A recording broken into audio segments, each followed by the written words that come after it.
তাকায়, কিন্তু সেখানে হালকা বাতাস ছাড়া আর কিছুই ছিল না।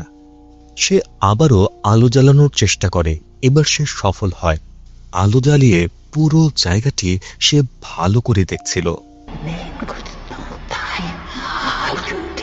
তখনই চতুর্দিক থেকে অদ্ভুত সব ভয়ঙ্কর কণ্ঠ ভেসে আসে। ছেলেটি নিজের হাতে শক্ত করে একটি পাশা ধরে রেখেছিল, কারণ সবাই বিশ্বাস করত এটি তাকে অশুভ শক্তি থেকে রক্ষা করবে। হঠাৎ একটি কাপড় এসে তার গলা জড়িয়ে যায়। তখনই দেখা যায় এক ভয়ঙ্কর আত্মা তাকে শ্বাসরুদ্ধ করে হত্যা করার চেষ্টা করছে।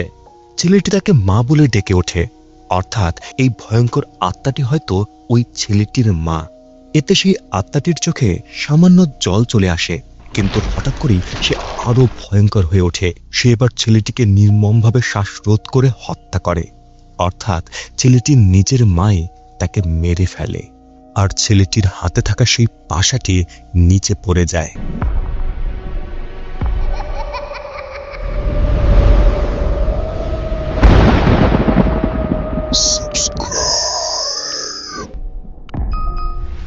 এবার গল্পটি বর্তমান সময়ে চলে আসে। বেন, টন এবং জর্জ নামের 3 বন্ধু পাশা নিয়ে একটি বোর্ড গেম খেলছিল, কিন্তু তারা আসলে বৌদ্ধ ধর্মের ক্লাস ফাঁকি দিয়েছিল। তখনই তাদের শিক্ষক মিস আও তাদের ধরে ফেলেন এবং শাস্তি দেওয়ার সিদ্ধান্ত নেন। শিক্ষিকা মনে করছিলেন তারা জুয়া খেলছে, যদিও তারা শুধু একটি বোর্ড গেম খেলছিল। কিন্তু তার মতে পাশা ব্যবহার করা হয় এমন যে কোনো খেলাই জুয়ার অন্তর্ভুক্ত। এদিকে প্রিক্তাই নামের এক ছাত্রীকেও ছাত্রনেতাদের মতো দায়িত্বে থাকা একজন ধরে ফেলে, কেননা সে ধর্মের ক্লাস থেকে পালানোর চেষ্টা করছিল। এসব দেখে মিস আও হতাশ হয়ে বলেন, আজকালকার ছেলেমেয়েরা শুধু স্কুল ফাঁকি দিতেই ব্যস্ত। বেন নামের ছেলেটি তার বড় বোন বেলের সঙ্গে থাকে। বেল একজন নার্স হিসেবে কাজ করে। সেদিন বেল শিক্ষিকার কাছ থেকে একটি বার্তা পায়, যেখানে লেখা ছিল বেন এবং তার বন্ধুরা স্কুলে ঝামেলা করছে। পরে বেল স্কুলে এসে বেনকে নিয়ে যায় এবং তাকে ভালোভাবে পড়াশোনা করতে ও অতিরিক্ত খেলাধুলা না করতে পরামর্শ দেয়। কিন্তু বেন তার বোনের উপদেশ একদমই পছন্দ করে না। সে রাগ করে বসে। অন্যদিকে জর্জ টনকে তার মায়ের বাড়িতে পৌঁছে দিচ্ছিল। জর্জ নিজে এতিম, তার বাবা মা কেউ নেই, আর তার বড় ভাই জেলে বন্দী। পথে তারা হেলমেট না পরায় পুলিশের হাতে ধরা পড়ে।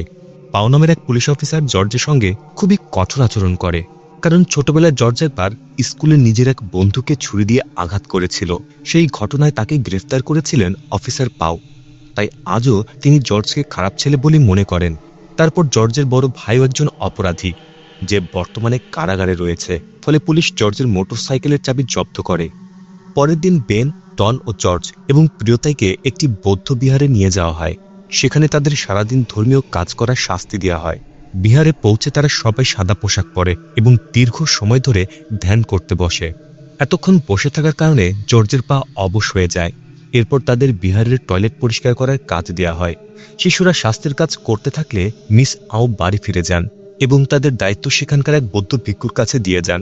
সন্ধ্যা 6টার দিকে তারা কাজ শেষ করে এবং দীক্ষা ভবনের সামনে বসে বেলের জন্য অপেক্ষা করতে থাকে। কিন্তু রাত 7টা বেজে গেলেও বেল আসে না। তখন টন সেই ভবন সম্পর্কে শোনা একটি ভয়ঙ্কর গল্প বলতে শুরু করে। অনেকেই বলে বহু বছর আগে এক মহিলা ভয়ঙ্কর এক শয়তানের কবলে পড়ে উন্মাদ হয়ে গিয়েছিল। এরপর সে নিজের ছোট্ট সন্ন্যাসীর ছেলেকেই হত্যা করে। আজও নাকি অনেক মানুষ সেই ভবনের ভেতরে ছোট্ট একটি শিশুর দৌড়ানোর শব্দ এবং কান্নার আওয়াজ শুনতে পায়। ঠিক তখনই তারা দেখতে পায় প্রিয়তায় চুপিসারে দীক্ষা ভবনের ভেতরে হলরুমে ঢুকে পড়েছে। তাই বাকিরাও তার পিছু নিয়ে ভেতরে প্রবেশ করে। হলরুম জুড়ে অসংখ্য দেবতার মূর্তি সাজানো ছিল। অনেকদিন ব্যবহার না হওয়ায় পুরো জায়গাটি ধুলো ময়লায় ভরে গিয়েছিল। হঠাৎ তাদের নজর যায় এক কোণে রাখা পাথরের স্তূপের দিকে। কৌতূহলবশত তারা সেটি সরিয়ে দেখে ভেতরে কাপড়ে মোড়ানো একটি রহস্যময় বস্তু লুকিয়ে রাখা আছে। তারা কাপড়টি খুলতেই দেখতে পায় সেটি আসলে একটি বোর্ড গেম। বেন বোর্ডের মাঝখানে রাখা একটি পাশা তুলে নিতেই বোর্ডটি নিজে থেকেই খুলে যায়, যেন বহু বছর ধরে কারোর অপেক্ষা করছিল। আর ঠিক এখান থেকে শুরু হয় ঘোস্ট বোর্ডের আসল কাহিনী। বোর্ড গেমটিতে 4টি আলাদা পথ ছিল, আর সব পথে গিয়ে মিলেছে মাঝখানে একটি কেন্দ্রীয় বিন্দুতে। এর সঙ্গে ছিল একটি বিশেষ পাশা, যেখানে 12টি সংখ্যা লেখা ছিল, তবে সেগুলো থাই ভাষায়। অসাবধানতাবশত টন পাশাটি ছুঁড়ে ফেলে। তার ভাগ্যে আসে 6। সঙ্গে সঙ্গে বোর্ডের প্রথম পথটি 6 ঘর সামনে এগিয়ে যায়। এরপর পাশা ছড়ে জর্জ। এবার দ্বিতীয় পথটিও সামনে এগিয়ে যায়। তখন বেন বুঝতে পারে খেলাটি অনেকটা সাপলুডুর মতো। সে সবার আগেই ফিনিশ লাইনে পৌঁছাতে পারবে, সেই হবে বিজয়ী। জর্জ দ্রুত জেতার আশায় আবার পাশা ছুটতে যায়, কিন্তু এবার বোর্ডের পথ একটুও নড়ে না। তখন তারা বুঝতে পারে বোর্ডটি জানে যে জর্জ ইতিমধ্যেই একবার পাশা ছুঁড়েছে, তাই এখন তৃতীয় খেলোয়াড়ের পালা। এরপর টন পাশা ছোড়ে এবং 10 পায়। বোর্ডে যেহেতু 4টি পথ ছিল, তাই খেলাটি খেলতে 4 জন খেলোয়াড়ই দরকার, কিন্তু তারা ছিল মাত্র 3 জন। তাই বাধ্য হয়ে তারা প্রিকটাইকেও খেলা নিয়ে আসে। 4 জনের পথে সক্রিয় হওয়ার পর হঠাৎ করে পাশার সব সংখ্যাই অদৃশ্য হয়ে যায়। এরপর বোর্ডের মাঝখান থেকে ধীরে ধীরে একটি কাগজ বেরিয়ে আসে। কাগজে লেখা ছিল, খুব দ্রুত এক ভয়ঙ্কর আত্মা হাজির হবে তাদের সামনে। সে সামনে পেছনে অবিশ্বাস্য গতিতে লাফিয়ে চলবে এবং যাকে সামনে পাবে কোনো কারণ ছাড়াই তার ওপরে ঝাঁপিয়ে পড়বে। হঠাৎ পুরো আকাশ রক্তের মতো লাল হয়ে যায়। একই সঙ্গে ভবনের ভেতরে থাকা সব দেবমূর্তিও হঠাৎ ঘুরে পেছনের দিকে মুখ করে দাঁড়ায়। আর ঠিক তখনই সেই ভয়ঙ্কর প্রাণীটি সত্যি আবির্ভূত হয়। সে পুরো হলরুম জুড়ে উন্মাদের মতো দৌড়াতে শুরু করে। ভয়টন সেখান থেকে পালিয়ে যেতে চায়, কারণ শুরু থেকে সে বলেছিল জায়গাটি অভিশপ্ত। কিন্তু পালানোর আগে দানবটি টনের উপর ঝাঁপিয়ে পড়ে এবং তার কাঁধে কামড় বসায়। সঙ্গে সঙ্গে জর্জ প্রাণীটিকে জোরে লাথি মেরে দূরে ছিটকে ফেলে। সেই সুযোগে সবাই প্রাণ বাঁচিয়ে দৌড়ে পালায়। ভাগ্য ভালো প্রিয়তাই পালানোর আগে বোর্ডটিকে তুলে নিতে সক্ষম হয়, তা না হলে সেটি ওই দানবের হাতে পড়ে যেত। তারা হলরুমের দরজা বন্ধ করে দ্রুত বনের দিকে ছুটে যায়, কিন্তু দানবটির গতি এতটাই বেশি ছিল যে কিছুক্ষণের মধ্যে সে তাদেরকে ধরে ফেলে। অনেক কষ্টে তারা একটি বড় রাস্তার কাছে পৌঁছে যায়। অন্যদিকে বেল দেরি হয়ে যাওয়ায় দ্রুত গতিতে গাড়ি চালিয়ে তাদের দিকেই আসছিল। বাচ্চারা যেন প্রায় গাড়ির নিচে পড়ে যাচ্ছিল, কিন্তু শেষ মুহূর্তে গাড়িটি গিয়ে ধাক্কা মারে সেই ভয়ঙ্কর দানবটিকেই।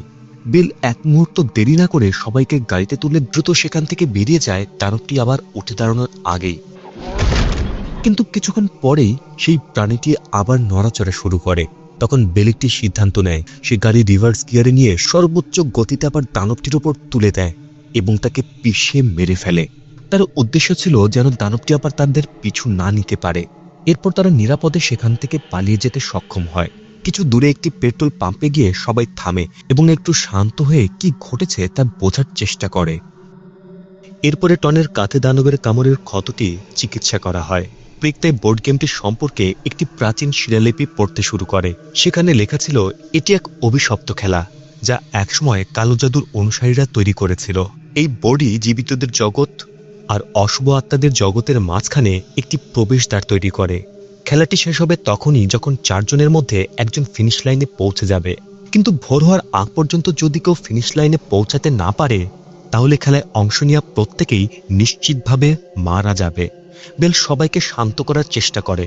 সে বলে, এখনো মাত্র রাত 2:30 বাজে, ভোর হতে অনেক দেরি আছে, তাই আতঙ্কিত না হয়ে খেলাটি শেষ করার উপায় খুঁজতে হবে।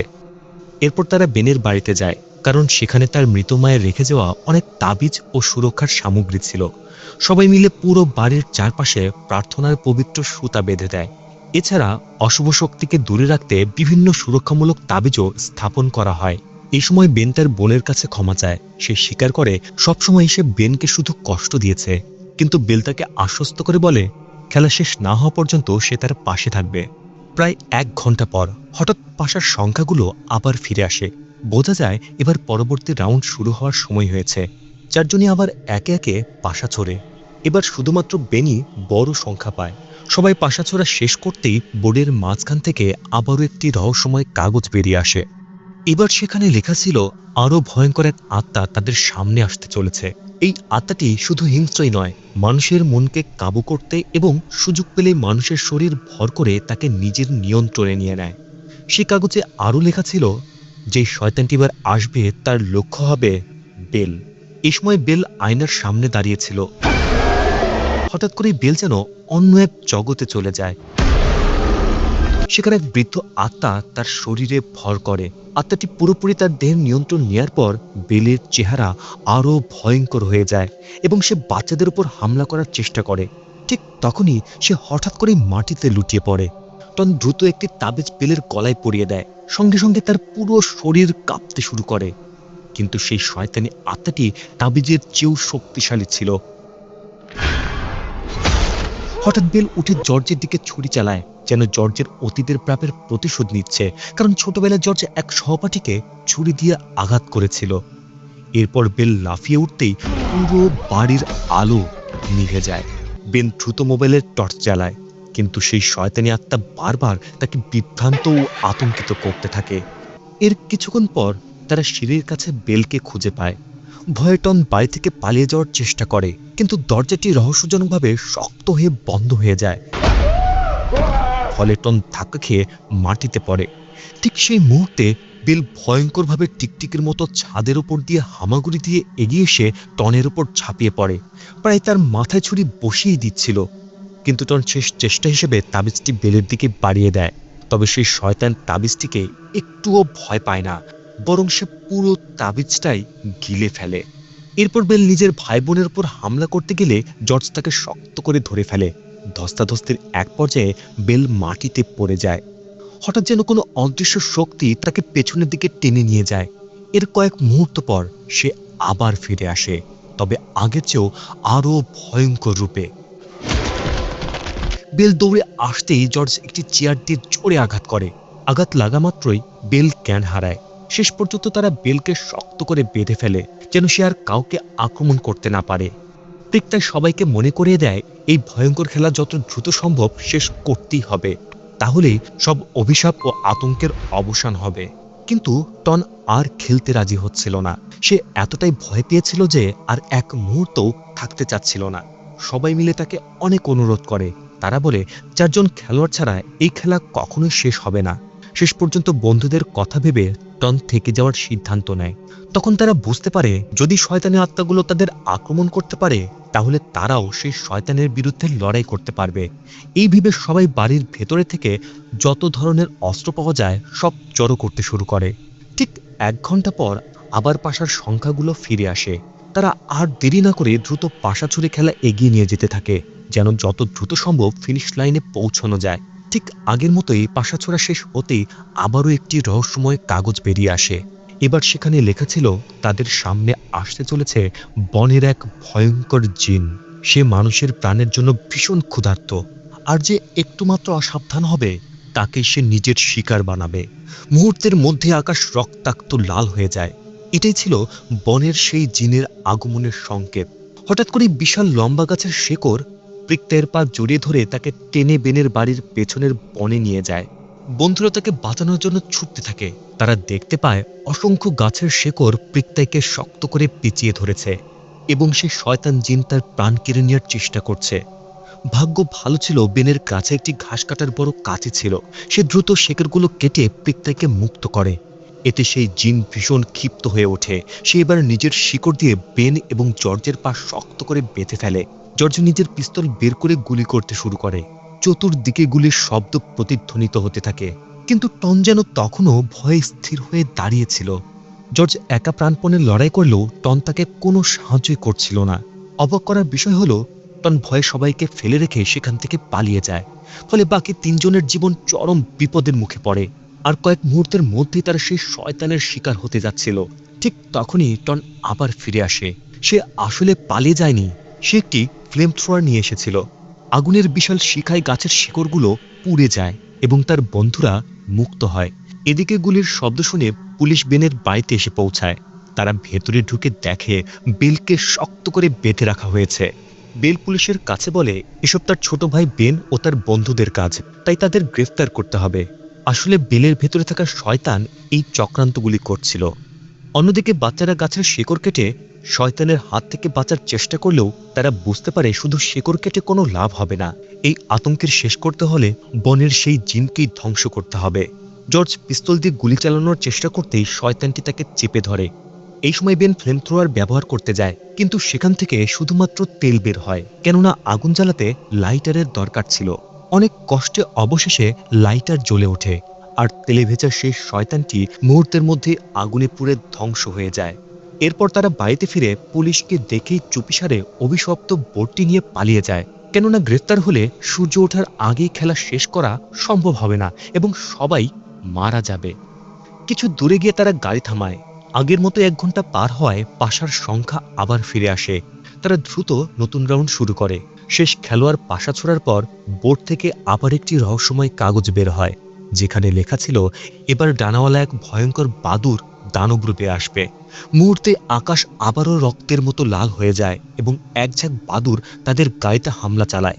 বিশাল সেই বাদুরের মতো দানব জর্জের কাঁধের নখের আঘাত করে এবং বোর্ডটি ছিনিয়ে নেওয়ার চেষ্টা করে। ঠিক তখনই টন কুড়াল দিয়ে তাকে আঘাত করে, কিন্তু সেই শয়তানটি রাস্তা আটকে সেই কুড়ালটি ছুঁড়ে মারে। অল্পের জন্য প্রিক্তায়ের মুখে লাগেনি।